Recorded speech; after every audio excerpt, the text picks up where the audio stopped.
BBC Wiltshire News, Jess Wynne-Jones. Wiltshire head teachers are worried their warnings about the impact of school cutbacks are being ignored. It's the final day for teachers, governors and parents to have their say on the proposed changes to the way schools are funded. But there are concerns even the schools due to get a better deal will still have to cut their funding. Princess Anne's told the BBC she believes genetically modified crops have important benefits. Her position appears to be at odds with her brother Prince Charles, who's warned they could cause an environmental disaster. What, they can? Hayden Maslin will appear at Bristol Crown Court this morning, charged with the murder of a man in Trowbridge. Jordan Taylor, who was 25, died from stab wounds after he and a friend were attacked near the community hospital 10 days ago. Official figures show the number of women in the UK working into their 70s has doubled in the past 4 years. More than 11% of women over the age of 17 are still part of the workforce. And Be a vegetarian. which uses archaeology for therapy has been trialled at Stonehenge. Over the last 6 months, it's been home to Humanhenge, which has been exploring how the ancient monument may be able to help people with mental health problems. BBC Wiltshire News, it's 7:32. Thanks, Jess. Holly, welcome to the programme. Just an update. People always tell me off for not updating them on stories from day to day. Vic, the fencer, and at the moment the deck creator at the back of my house, does a great job. You know, I said maybe he'd be hiding in the garage because it was all too wet yesterday. Not a bit of it. Should never have doubted him. He has created the most fantastic decking at the back of my house.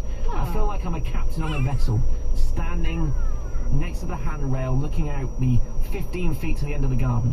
So is it all complete and done now? Not quite, but he's getting there. A few steps down off the back so I can just casually walk down onto my lawn, you know, with a G&T in hand. Sounds nice. What are you doing about the slipperiness? Because I find my deck gets a bit slippery. Well, Vic told me that's the problem. He's giving me all the products that I've got to wash it with once a year.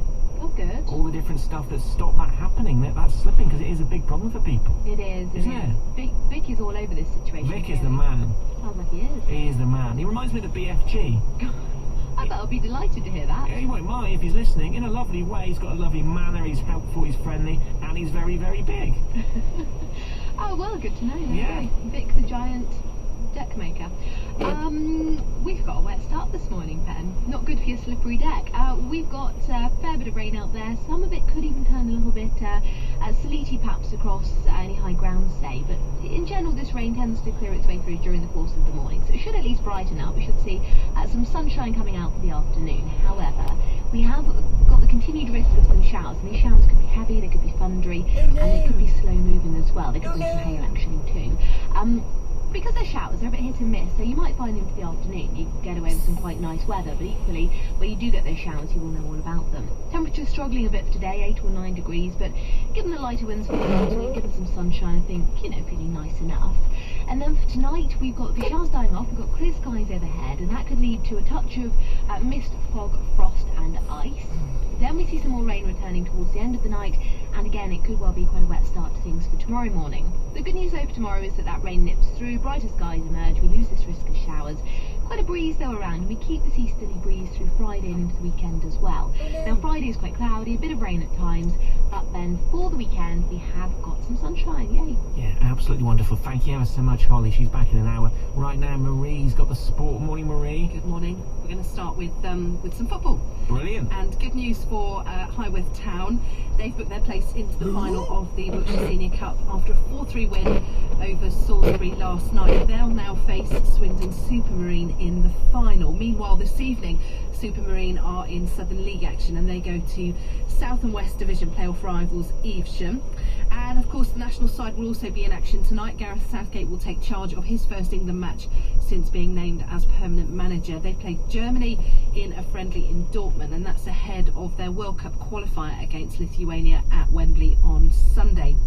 To ice hockey, and Swindon begin their playoff campaign tonight at Milton Keynes. The end of season competition has a new look to it this year, with 2 groups of 4 determining who qualifies for the grand finals. They'll be in Coventry next month. Now, Wiltshire will be hosting one of the biggest races in the Greyhound calendar tonight.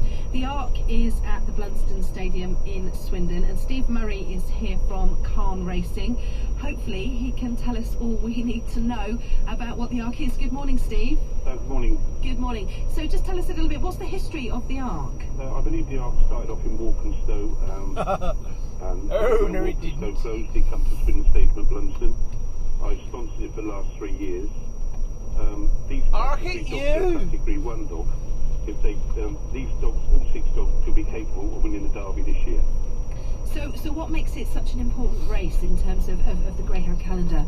It's a prize money, and you're bringing the best, in my eyes, you're bringing sort of the 6 best dogs over that trip over 480 metres. On good going tonight, the dog will clock about 28.40, which is running about 40 miles an hour. The weather has been absolutely atrocious though, so I mean, is that going to affect the running tonight? It could tonight, it could hurt the favourite, Drawn Trap 1, Gary Vo Bobby. Good strong dog, but it might be a bit more wet on the inside, which gives them the 6th dog a good chance. Black Zack, he is 16 to 1 in places, he's 10s with me, I think he's a big runner. That would give him the chance. This year you've got a trainer from Ireland, which is Gary Holland, and Charlie Lister, OBE, competing against each other with our 2 top trainers. And that's not saying the other trainers are not top trainers at all, but these 2, in my eyes, are special.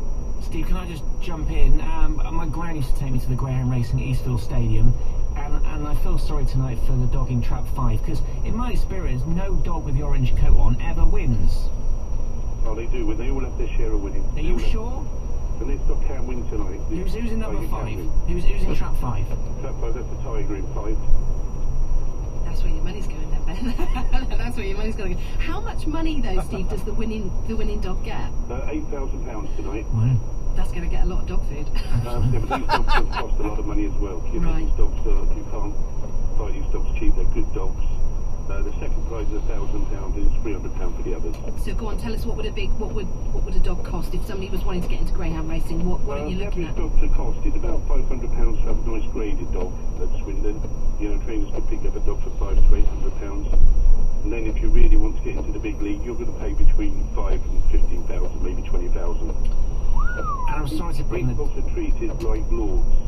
Yeah, I'm sorry to bring the tone down, but if one of those lords, you know, cocked his leg before the race, Granny was convinced that was the one to put your money on, as long as it wasn't in Trap 5. Is there any truth in that, Steve? No, not at all. You sure? Yeah, not true. Scientifically proven? Tonight they will be at the peak condition. And so just give us a quick rundown of the dogs that are running tonight. So we've got 6 running. How many, have we got any local interest in there? Should we be What, in the final, do you mean, or any other race? in the Arc? In the Arc, well, tonight I think Oscar Whiskey, as I say, and Gary Vo Bobby are major runners. But I think the 6, with the going as it is, Black Zack in 6 is a big runner. I'm jotting that down now, Black Zack. Right, okay, and finally, what kind of crowd are you expecting for the race tonight? To be honest, I'd expect a massive crowd. This is a big, massive race. As I said, any of these dogs will be capable of winning the Derby. So I'd expect a massive crowd there tonight. Cheers, Steve. Excellent, thanks very much for that, Steve. That's brilliant. That's Steve Murray there from Calm Racing, and yeah, there's clearly a very, very big race on tonight for the Hang on a greyhounds. second, hang on. The hare is running. See? You've clearly This been is to far too many races. Great memories of going with Granny. She used to give me 25p, I think it was, to put on each, 12 races. And in that time, and I was a little bit chubby at the time, probably I ate about 3 jumbo hot dogs as well, and a couple of cans of pop. Some of my best nights out with friends are down at the greyhound racing. It is a great night out.